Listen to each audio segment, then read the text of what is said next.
Bismillahirrahmanirrahim. Elhamdülillah. Vessalatu vesselamu ala Resulillah. Seyyidina ve Mevlana Muhammed ve ala alihi ve ashabi ecmain. Assalamu alaikum hurmatly Müslüman bir tuğandar. Biz akida sabagыбыздын уланысын баштадык. Кудай буйруса, İmam Azam'dın rahmetullahi aleyhinin Fiqhul Akbar деген акида багытындагы жазылган китеби бар. Мына ошондон окуп баштайбыз. Кудай буйруса бүгүндөн баштап İmam Azam туурасында кыскача өмүр баяны, анткени биз фиq боюнча дагы, акида боюнча дагы негизи жалпысынан эле ошо İmam Azam'дын жолун жолдогон, İmam Azam ошо сахабалардын жолун жолдогон бир табииндерден болгон, муштахид алым болгон. Hazreti İmam Azam'dын өз аты Нуман, атасынын аты Сабит болгон. Hicri жыл санагынча боюнча 80-жылы туулган. Бул биздин Григориан жыл эсеби боюнча 699-жылы туулуптур. Ирактын Куфа шаарында жарык дүйнөгө келген. Ал мезгилде атасы 40 жашка чыгып калган учуру. Ата-энеси ымыркайга Нуман деп ат коёт. Hazreti İmam Azam дүйнөгө келген жылдары өкүмдар Абдумалик ибн Марван деген болгон. Hazreti İmam Azamдын балалык учурунда сахабалардан Анас ибн Малик, Сахл ибн Саад, Абу Туфайл, алардын баарынан разы болсун, жана башкалардын көзү тирүү болчу. Ошол улууларга замандаш болгондуктан табиин мартабасына ээ болгон дейт. Демек, İmam Azam рахматуллахи алейхи ошол сахабалардын жүзүн көргөн, сахабалардын берекелүү жүзүн көргөн. Мына ошондуктан табиин деген атка атыгып, ошол табиин деген шарафка ээ болуп отурат. Билесиздер, Пайгамбарыбыз хадисте айткан эң жакшы доору менин доорум, сахабалардын доору, андан кийин табииндердин, анан табииндердин доору деген. Ошол 3 алтын доордун ортончусу табииндердин катарына кошулуп калгандыгы İmam Azam мына ушундан. İmam Hafiz İbn Hajar Asqalani жана Allama İmam Zahabi сыяктуу хадис аалымдардын айткандарына караганда табииндик даража башка 3 мазхаб имамдарына буйрубаптыр дейт да. Карасаң, демек башка İmam Шафии хижраттын 150-жылы туулду. İmam Ahmad, İmam Маликтер, булар İmam Azamдан кичүү болгондуктан буларга табииндик даража буйруган эмес, булар табииндерден болгон дейт да. Ошондуктан Ибн Хаджар Асқалани, İmam Захабиге окшогон чоң аалымдар мына ушинтип айтып атат. Демек 4 мазхаб болсо Ахлу Сүннат вал Жамаат, ошол 4 мазхабтын ичинен İmam Azam гана табииндик макамдагы, табииндерди, сахабаларды көрүп табииндик даражага жеткен адам экен.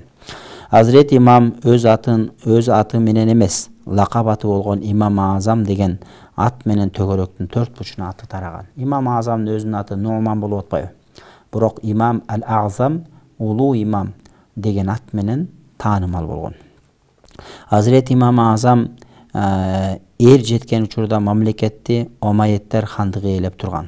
Омайеттер кишиси Хаджач залым бийликте турган учур илим кордолуп, аяк асты болуп, билимдүүлөр куугунтукталып, жеке кишиге баш ийүү күч алгандыктан İmam Azam билимин улантканга мүмкүнчүлүк таппай, ата кесибин аркалап соода сатык менен алектенип турган. Хаджат залымдын көзөткөндөн кийин өкүмдарлык Умар ибн Абдулазиз деген таква инсанга тийген. Бул киши билимди баалап барктагандыктан өзүнүн жеке демилгеси менен илим жана илимдүүлөрдү колдоп кубаттап, аларга жардам бергенинен улам дин илими өрчүп, билимдүүлөр көбөйө баштаган. Hazreti İmam Azam ошол доордо өтө жогорку илимге ээ боло алган. Куфа шаарынын атактуу дарсканасында Hazreti Хаммад деген устаттан дарс окуган. Мынакей İmam Azamдын устаты Хаммад ибн Аби Сулайман. Бул İmam Azam рахматуллахи алейхи бул Hazreti Хаммад ибн Аби Сулаймандан 1 жыл эмес, 2 жыл эмес, 5 жыл эмес, дээрлик 18 жыл билим алгандыгы тарыхта баяндалат экен да. Демек, кара субханалла, ушундай аалымдан сабак алган. İmam Azam fiqh илимин дал мына ушул Хаммад устатынан өтө терең өздөштүргөнгө жетишкен. Хадис илимин болсо ошол доордун мухаддис аалымдардан алган. Куфа шаарынын өзүндө хадис илими боюнча İmam Azamдын 93 устаты болгон. Карачы, хадисте алууда 93 устаздан илим алып, ошолордон риваят уккан. Алардын бири İmam Azamды илимге кызыктырган алгачкы устаты İmam Шааби. Allah Taala'nın ағарайым olsun. İmam Şabi 500 сахабага шакирт болуп, алардан хадис үйрөнгөн улуу аалым эле дейт. Карачы. Мына ушундай, демек сахабалардан илим алган адамдардан, сахабалардан илим алган Имам Азам, сахабалардан илим алган адамдардан илим алган. Имам Азамдын мындан башка хадис илими жаатында устаттары Имам Ато ибн Аби Робах, Имам Асим ибн Аби Нажу, Имам Бакыр, Имам Яхи ибн Саид, Имам Нафи ибн Умар, Имам Катада жана башкалар болгон дейт да. Булардын баары улуу табииндерден. Демек ушулардан Имам Азам рахматулла алейхи өзүнүн билимин алган. Демек Имам Азам рахматулла алейхи биз үчүн пайгамбарыбыз хадисинде айткандай 3 доордун адамдары, булар алтын доордо жашаган адамдар. Булардын бардыгы туз туура жолдо болгон. Булардын сөзү далил болуп эсептелет. Ошондуктан Имам Азамдын ушул 3 доор эсептелген, ошонун ортоңкусу болгон табииндердин доорунда жашап, табииндер менен замандаш болуп, өзү да табииндердин катарында болуп калгандыгы, бул Имам Азамдын дагы ушул сөзүнүн, анын маскабынын, анын алган пикиринин дагы оор экендигин, салмактуу экендигин айгинелеп турат. Абу Хафс Кабиринин токтоолоруна таянсак, Абу Хафс аль-Кабир деген бар биздин Ханафи мазхабта, чоң аалымдарда. Мына ошол кишинин тактоолоруна таянсак дейт. Имам Азамдын илимдин ар тармагы боюнча устаттарын саны 4000ге жеткен дейт. Демек Абу Хафс аль-Кабир айтат экен, Имам Азам ар бир илимди кеминде ошол 4000 деген устаттан илим алгандыгы. Имам Азамдын устаты Имам Хаммад көз жумган учурда Имам Азам 40 жашта болгон. Устатынын дарсын улантууга ордуна Имам Азам шайланган. Көп өтпөй ар тараптан аалымдар, талиб илимдер дарс алкасына агылып келе баштаган. Дарс айтууну өмүрүнүн акырына дейин уланткан. Өмүрүнүн саналуу гана күндөрү калганда өлкө башы тарапта сунушталган башкы казылык, азыркы ген прокурорлук кызмат, бул кызматты кабыл албагандан улам өлкө башчаны зылданга салып ур токмок калган. Көп өтпөй ошол жерде каза тапкан. Алла Таала аны ырайымына алсын дейт. Карачы, субханалла, ушунчалык деңгээлде такыбалык болгон.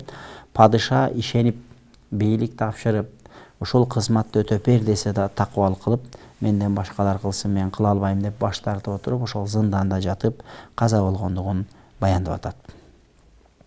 Эми фикх жөнүндө кыскача маалымат. Имам Азамдын негизи фикх жаатында муштахид 4 мазхабтын бирөөсү болсо, мына ошонун фикх жөнүндө кыскача маалымат дейт. Сахабалардын арасында фикх илимине ээ болуп, муштахид даражасына жеткендердин катардагылары Азрет Умар, Азрет Али, Азрет Абдуллах ибн Масуд, Азрет Абдуллах ибн Аббас, Алла баарынан ыраазы болсун, ушулар болгон. Азрет Али менен Азрет Абдуллах ибн Масуд, Алла алардан ыраазы болсун, Куфа шаарында көбүрөөк турушкан. Ошондон карасаңыз, Азрет Али менен Азрети Абдуллах ибн Масуд Куфа шаарында көбүрөөк болгон. Ошондон Куфа шаарындагы сахабаларга бул Азрет Али менен Азрети Абдуллах ибн Масуддун илимдери көп таркаган да. Ал эми Имам Азам болсо Куфада туулган. Ошондуктан алар тараткан хадис, фикх илими өтө бийик даражада өнүгүп кеткен. Абдуллах ибн Масуд тафсир, хадис, фикх илиминде улуу аалым экендиги сахабалар моюндарына алып, аны урматтап сыйлашчу. Бул сахаба Куфа шаарында хадис, фикх, тафсир илимин алкасын уюштуруп дарс бере баштаган. Абдуллах ибн Масуд ошо тафсирден, хадистен, фикхтан сабак берет экен. Дал ушул алкада терең билим алып өсүп чыккан аалымдардын саны көп болгон. Атактуулары 4-төө: Асват, Убайда, Харис, Азрети Алкама, ушул табииндер болгон. Азрети Алкама пайгамбар алейхиссалату вассаламдын учурунда төрөлгөн. Баралына жеткенде Азрет Умар, Азрет Осмон, Азрет Али, Азрет Айша, Азрети Саад, Азрети Хузайфа, Азрети Халид, Азрети Хаббаб жана башка сахабалардан хадис үйрөнүп риваят кылган экен Азрет Алкамач. Алкаманын илим менен амалда Азрети Абдуллах ибн Масудга окшоштук жагы болгон. Муну Азрети Абдуллах ибн Масуд, Алла разы болсун, Азрети Алкамага баа берип, менин илимим Алкаманын илиминен ашып кетпейт деп айтканы бар. Азрет Асват дагы Азрет Алкамадан калышпаган илимдүү инсан болчу. Азрети Абдуллах ибн Масуд каза тапкандан кийин анын дарсын уланткан.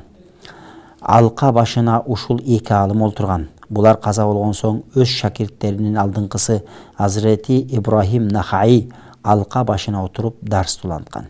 Бул киши фикh илимин өтө бийик даражада өнүктүргөндүктөн улам ага факихул Ирак деп лакап ат берилген. Демек, ошол Алкамадан Азирет Асваттан, Азирет Алкамадан кийин келип булардын шакирти ким? Азирети Ибрахим Нахаи илим ордуна отуруп илим таркаткан дейт да. Ал эми Ибрахим Нахаи өтө билимдүү инсан болгондуктан бунун эмеси ошол учурда лакабы факихул Ирак, Ирактын эң аалымы, таанымал аалымы деген ат менен белгилүү болгон дейт да. Хадис илиминде болсо ага Сайрафил хадис деп лакап коюшкан. Бул сөз хадис сынчысына айланып калган адам деген маанини түшүндүрөт. Азирети Ибрахим Нахаи көз жумгандан кийин алкага отуруп дарс берүүнү уланткан өзүнүн өзгөчө илимге дасыккан аалым шакирти Азирети Хаммад болгон. Бул аалым да акыретке сапар тарткандан кийин бул орунга шакирттеринин ичинен Азирети Имам Азам татыктуу болгон. Демек, караңыздар, субханалла. Биринчи Ибрахим Нахаи болгон. Ибрахим Нахаи ошол алкамалардан алган. Алар болсо Азирети Ибн Масудтан алып атат дагы. Демек, Ибрахим Нахаиден Имам Азам билим алган. Кийин Хаммад ибн Абу Сулейман, ал өткөндөн Хаммад ибн Абу Сулеймандан илим алган. Анан ошентип экөөсүнүн ордун басып, ошол Куфада дин, шарият, фикh илимин таркатып, ошол жерде кызматта калган. Эми азыр китептен буйруса 3 ай баягы кыргызча эмесин окудук. Эми буйруса мынакей биринчи бул китепте ушу биз таухид китебинен баштаганбыз. Таухид китебинин башында ошол биринчи Фикхул Акбар, Имам Азамга тандык Фикхул Акбар деген китеп акыйда туурасында, акыйда баянында мына ошол боюнча киришип баштайбыз. Бисмиллахир-рахманир-рахим. Ал-Фикхул Акбар. Бисмиллахир-рахманир-рахим. Алхамдулиллах, вассалату вассаламу аля расулиллах, ва аля алихи ва сахбихи. Ва ба'ду, قال الإمام أبو حنيفة رضي الله عنه في الفقه الأكبر أصل التوحيد وما يصح الاعتقاد عليه dedi. Эми ол жерде биринчи Аллага мактоолорду айткандан кийин, пайгамбар алейхиссалату вассаламга салаваттарды айткандан кийин, анын үй бүлөсүнө, анын жакындарына, жалпы таква момун мусулмандарга дуа болгондон кийин Имам Азам рахматулла алейхи өзүнүн Фикхул Акбар китебинде бисмилла деген ушул сөз башталат экен. Аслу таухид ва ма ясиххул и'тикаду алейхи.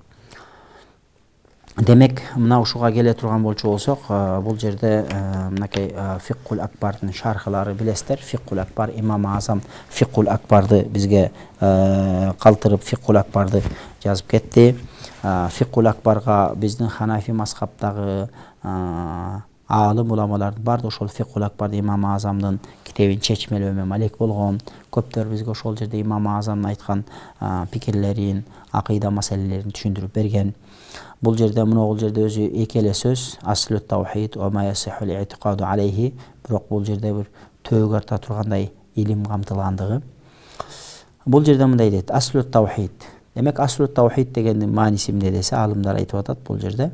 Бул китеп ошол таухидтин, чыныгы Аллахты бир деп билүүнүн негизин баяндаган китеп. Демек, бул китеп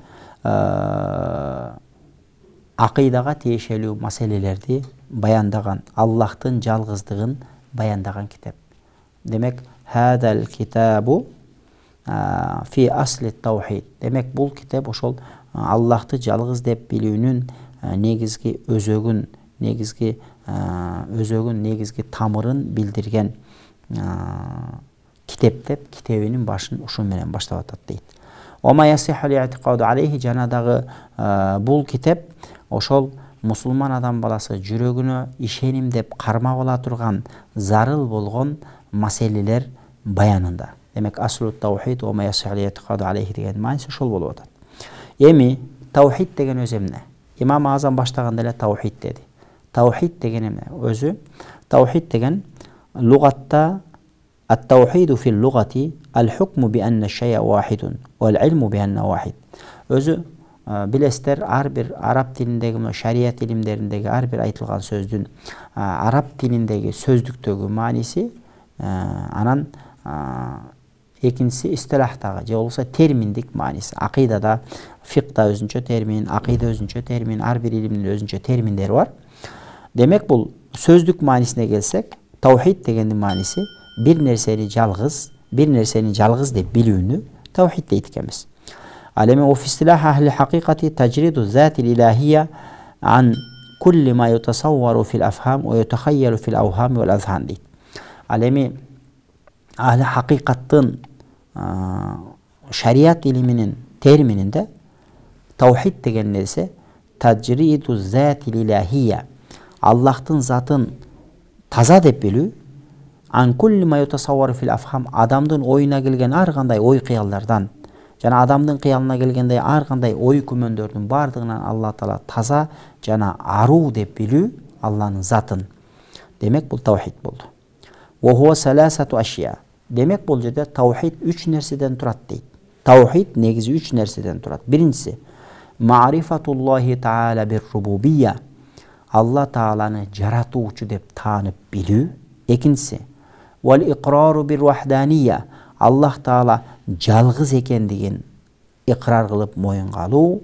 Ve nafil andad anhu cumlatan, jana жалпысынан Allah'tın hiç kanday şeriki boluşu mümkün emes.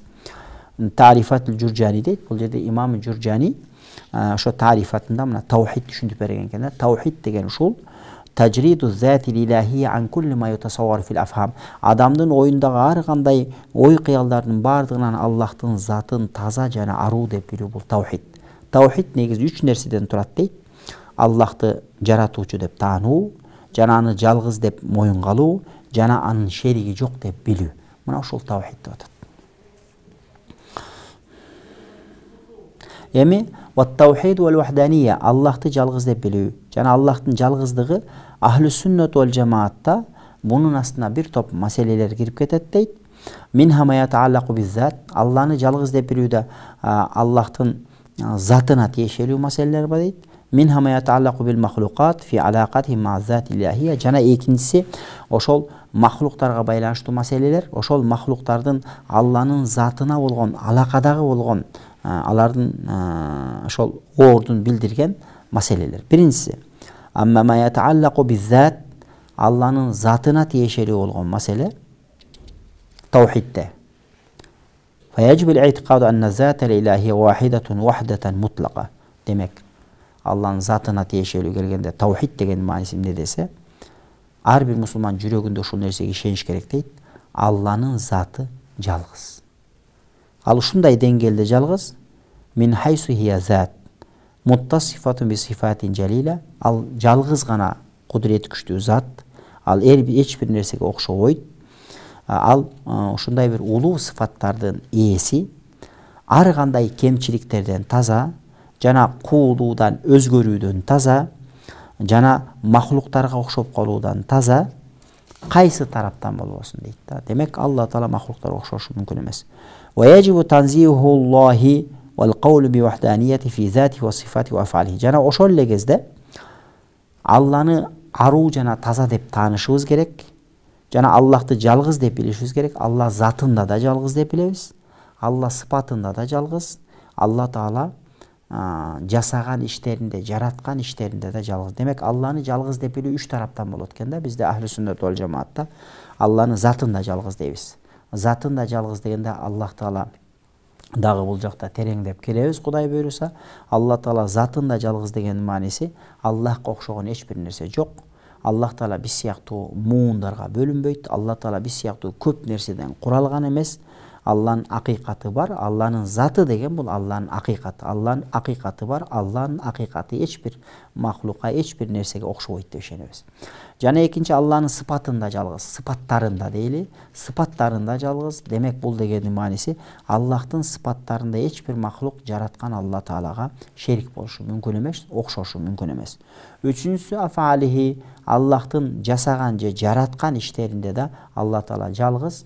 Allah bul alamды jaratuuda hiçbir nersenin, hiçbir mahluktun bir jardamına muhtaç emes dep ишенебиz. Lianna Allah Taala mevcudun ve lehu sifatun ve lehu af'al. Antkeni Allah Taala ezelteden bar, anın sıfatları da var, jana anın ошол jaratkan, jasagan işleri de var.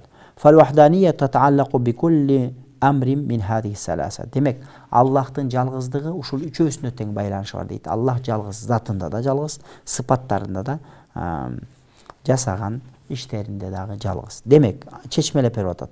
Фал вахданiyatu fi zat. Аллах Таала затында жалгыз дегендин мааниси эмне? Кауну зат ла юшбиху шай'ун. Демек, бул деген сөз Аллахтын затына, Аллахтын заты эч нерсеге окшобойт. Фала южаду зату муттасифатун бил камал мутлак гайру затилла. Демек, камил, көркөм сыпаттарга ээ болгон Аллахтын затынан башка эч кандай зат, эч бир нерсе жок. Жана дагы фахия вахидатун ла татакаввану мин аджза. Аллахтын заты жалгыз дегенде, Аллахтын заты жалгыз гана. Аллахтын заты ла татакаввану мин аджза, көп бөлүкчөлөрдөн куралган эмес. Мисалы, адамды карасак, мына бир эле адам. Мисалы, мен өзүмдү алсам, бир эле адам отурам, бирок бир эле адам канчалаган нерселерден куралган. Адамда суу бар, адам сөөктөн турат, адам кожадан турат, адам түктөн турат, адам кандан турат, адам ичеги карындан турат. Ушуга окшогон нерсенин баардыгы келип туруп бир адамды түзүп атат да. А биз айтабыз, Аллахтын заты жалгыз, Аллахтын заты жалгыз дегенде биз сыяктуу миллиондогон, миллиарддаган органдардан же жүздөгөн, ондогон органдардан куралган эмес. Алла Таала андай эмес. Алла жалгыз, Алланын жалгыздыгы бөлүнбөйт. Алланын жалгыздыгы биздикиндей эмес. Валейсат мураккабатан. Жана Аллах Таала жалгыз, Алла Таала көп нерседен куралган бир нерсе эмес. Лианнат таркиб вал аджза мин симатил худус. Анткени көп нерседен куралып келип туруп бир нерсенин пайда болуусу бул махлуктун сыпаты. Мисалы үчүн биз бир эле мен отурам, бирок мен көп нерседен куралып келип бир эле бир инсан отурабыз да, бет маңдайыңыздарда. Ошол сыяктуу Аллах Тааланын жалгыздыгы бул махлуктарга окшобойт дейт. Анткени махлуктар жалгыз болушу мүмкүн, бир эле нерсе болушу мүмкүн, бирок ошол бир эле нерсе бир канча нерседен, мүмкүн миллиондогон нерселерден куралып туруп бир эле нерсе бет маңдайда турушу мүмкүн. Бирок Аллахтын жалгыздыгы бул махлуктардын жалгыздыгында эмес. Алла Таала бизге окшоп көп бир эле нерсе көпкө бөлүнгөндөй Алла Таала көпкө бөлүнбөйт. Алла жалгыз, Алланын акыйкаты бар, Алланын заты бул Алланын акыйкаты. Алла Таала эч бир нерсеге окшобойт деп ишенебиз. Андан кийинки маселе вал вахданiyatu фи сифат. Аллах Тааланын сыпаттарында жалгыздыгы. Демек, Алла Таала жалгыз деп ишенебиз. Таухид деген ушу экен. Таухид деген Аллахты жалгыз деп ишенүү. Эмнеде жалгыз деп ишенүү? Затында жалгыз деп ишенүү. Сыпаттарында жалгыз деп ишенүү. Жасаган, жараткан иштеринде жалгыз, эч кимге муктаж эмес деп ишенүү. Затты айтып бүттүк, эми Алланын сыпаттарында жалгыз деп атабыз. Бул кандай? Кауну зати маусуфатан ва муттасифатан би сифатил камал мутлак. Демек, Алла Тааланын заты ушундай бир камил, эч бир кемчиликсиз бир толук бир сыпаттарга сыпатталат, ошолорго ээ. Жана ушул сыпаттар ла тунсабу иля гайриллах кама тунсабу илайхи таала. Бул сыпаттар жалгыз гана Аллахка таандык, Аллахтан башка эч ким ошол сыпат менен сыпаттала албайт. Ал сыпатты көтөрө албайт. Демек, ал сыпат менен сыпатталууга татыктуу эмес. Демек, Алла Таала сыпатында жалгыз дегенде, Алла Таала каалоочу. Демек, Алла Тааланын ирода деген сыпаты бар. Аллах мурид дейбиз. Демек, Аллах Таала каалайт. Бул каалоо сыпатка келгенде, бул сыпат Аллахта гана бар. Инсандын каалоосу каалоон кээде болушу мүмкүн, кээде каалоон ишке ашпай калат. Бирок Аллахтын каалоо сыпаты ушундай. Аллахтын каалоосу эч качан бир нерсени мажбур болуп каалабайт, же аргасыздан каалабайт. Алла Таала бир нерсени каалоодо мажбур болуп же башка болуп каалабастан, тетиринче Алла Таала өзү чындап бир нерсенин таасиринен эмес, же бир себептен эмес, Алла Таала бир нерсени кааласа өз ыктыяры менен толук ошол нерсени каалайт деп ишенебиз. Демек, бул сыпаттарда Аллахтын кудрет сыпаты болобу, ирада сыпаты болобу, илим сыпаты болобу, бардык Аллахтын сыпаттарынын бардыгында бул Алла гана таандык сыпаттагы, башка бир махлук бул сыпаттарда жараткан Алла Таалага тең ата болушу мүмкүн эмес деп ишенебиз. Ваннаха ла татааддат. Жана дагы Аллахтын сыпаттары көп эмес. Ла татааддат дегенде, мисалы үчүн Аллахтын кудрет сыпаты бар. бирок ал кудурет сыпаты бирөө эле. Аллахтын илим сыпаты бар, бирок ал илим сыпаты бирөө эле. Демек Аллахтын 1000 кудурети бар, ошон үчүн күчтүү, же миллион кудурети бар, ошон үчүн күчтүү дебейбиз да. Ошол сыяктуу Аллах Тааланын бардык сыпаттары. Демек Алланы сыпатында жалгыз деп билүү, Алланы сыпатында таухиддөө, Аллах Таала ээ болгон сыпаттарга эч бир махлук ээ боло албайт. Демек Аллахтын сыпаттары камил, толук, эч бир кемчиликсиз. Бул жараткан Аллах Таалада гана, жаратуучуда гана табылышы керек болгон сыпаттар жараткан Аллах Таалада бар. Эч бир махлукта мындай сыпаттар жок. Ошон үчүн Алла Алла. Ошон үчүн Кудай. Ошол сыпаттарга ээ болгондугу үчүн. Эгерде ошол сыпаттардын бири жок боло турган болчу болсо, анда ал Кудай эмес. Мисалы үчүн Аллах Таала кудуреттүү дейбиз. Алла Таала кудуреттүү. Алла Таала алсыз эмес. Эгерде алсыз болсо, анда ал Кудай боло албайт. Мисалы үчүн күн бул алсыз. Күн биз үчүн күчтүү, бирок күн бирөөнүн каалоосуна башый атат. Күн чыгыштан чык деп койгон, күн батыштан бат деп койгон, ошол буйрукту аткарып атат. Нуруңду чач, ысыгыңды чач деп койгон, ошол буйрукту аткарып атат. Демек күн бул алсыз. Демек бул Кудай боло албайт. От бул Кудай эмес. Анткени от алсыз. Отту күйгүз десе күйгүзөт, күйгүзбө десе күйгүзбөйт, күй десе күйөт, өч десе өчөт. Демек от дагы бирөөнүн буйругун аткарат. Демек бул бирөө анын үстүндө турган бирөөгө башый атат. Демек от Кудай эмес. Анткени ал от алсыз. Адам Кудай эмес. Анткени адам алсыз. Анткени адам жасай албаган, адам кыла албаган көп нерселер бар. Көп нерсени каалайт, бирок көп нерсени кыла албайт. Ошондуктан адам алсыз, ошондуктан адам өзүн Кудаймын деп жар салышы эч качан болбогон нерсе. Ал эми жараткан Аллах Таала кудурети күчтүү. Жараткан Алла Тааланы эч ким токтото албайт. Эч ким аны сен неге минттиң дей албайт. Алланын кудурети күчтүү. Алла Таала эч бир нерседе алсыздык кылбайт. Алланын үстүндө ага буйрук кылып сен анткин, сен минткин деп Алланын үстүндө Аллага буйрук кылган эч ким жок. Алла Таала эмне нерсени кааласа өзүнүн каалоосу менен гана жасайт. Ал эч бир нерсени жасоодо бирөөнүн үстөмдүгүнөн улам, анын таасиринен улам кылбайт. Ошон үчүн Кудай. Демек биз сыйынган жараткан Аллах Таала ошондой. Ошондой Кудай, ошондой жаратуучуга биз сыйынабыз. Ошондой жаратуучу гана сыйынууга татыктуу. Ал эми күн сыйынууга татыктуубу десе татыктуу эмес. Анткени күн дагы ошол жанагы кудурети күчтүү Кудайдын айтканынан чыга албайт. Асман, планета, жер, аялам, суу, от, ысыктык, сууктук бунун баары Кудайбы? Кудай эмес. Анткени бунун бардыгы жараткан Алланын асман жеринин ичинде жараткан Алланын буйругун аткаруу менен алар алек. Жана аткарбай коюшка алардын эч кандай аргасы жок. Үчүнчү маселе, Алла Таала жалгыз эмнеде? Алла Таала жалгыз жасаган иштеринде, жараткан иштеринде. Каунуллахи муттасифан би аннаху фаилун халикун мухтарун ихтияра мутлакан. Демек, Алла Таала жараткан иштеринде жалгыз дегенде кантип ишенебиз десе, Алла Таала ушундай сыпатка ээ. Алла Таала жасоочу, жаратуучу, өз ыктыяры менен, эч кимдин таасиринен эмес, каалаган нерсесин ал жасайт. Бирөөдөн коркконунан эмес, бирөөдөн чоочугандан эмес, же уялгандан эмес, же аргасыздан эмес. Алла кааласа, өзү кааладыбы, ошол нерсени жасайт. Аны эч ким ал ишти жасоого мажбур кылып аткан жери жок. Каалабаса жасабай коет. Ошон үчүн ал Кудай. Ошондуктан Алла Таала жасаган иштеринде жалгыз дегенде, Алла Таала эмне нерсени жаратпасын, эмне нерсени жасабасын, Алла Таала өзүнүн толук ыктыяры менен, толук каалоосу менен ошол нерсени жаратат. Жана жалгыз өзү Алла Таала жаратууда бирөөнүн жардамына муктаж эмес.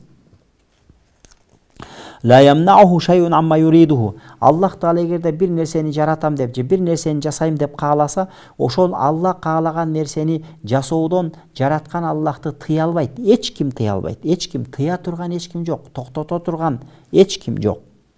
Wala bizalika illa huwa ta'ala. Mına ошон үчүн Allah болуп отурат. Кудай болуп отурат.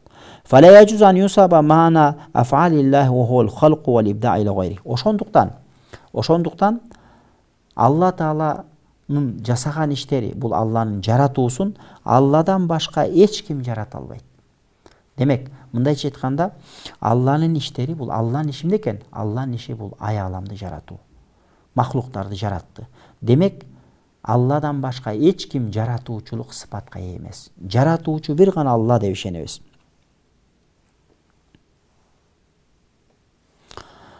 Мына ошентип, урматтуу мусулман бир туугандар, Аслут таухидти түшүндүк. Бул жерде имам Азам рахматулла алейхи Аслут таухид ва ма ясихул иътиқаду алейхи деди. Демек, бул китеп ошол Аллахты жалгыз деп таануунун өзөгүн баяндоодо жана дагы ошол мусулман адам баласы жүрөгүндө ишеним, туура ишеним деп көкүрөгүнө кармап алып турган нерселерди баяндоо туурасында ошо китебин баштады. Биз мынакей таухид менен тааныштык. Таухид деген жалгыз Аллах Тааланы адамдын оюна келгенде ар кандай ой кыялдардын бардыгынан таза, эч бир нерсеге окшогон зат экендиги жана Алланы таухид деп билүү, Алланы жалгыз деп билүү үч нерседен ибарат экендиги. Эмнеден? Алланы жаратуучу деп билүү, Алла Таала жалгыз деп билүү жана Алланын шериги жок деп билүү экендиги, жана Аллах Тааланын сыпаттары, Алланын затындагы жалгыздыгы, сыпаттарындагы жалгыздыгы, Алла Тааланын афалдарындагы жараткан, жасаган иштериндеги жалгыздыгы туурасында бүгүнкү сабакта азыноолак кабардар болдук. Кудай Таалам ушул алган илимибизди пайдалуу кылсын. Жараткан Аллахты таанып, жараткан Аллах Таалага кулчулук кылып өтүүгө Аллахым бардыгыбызды насип кылсын, өзүнүн туура жолунан адаштырбасын, баарыбызга рушту хидаят берсин. Жараткан Аллахка сыйынып, кулчулук кылып өтүүнү Кудайым кабыл кылсын. Ассаламу алейкум ва рахматуллахи ва баракатух.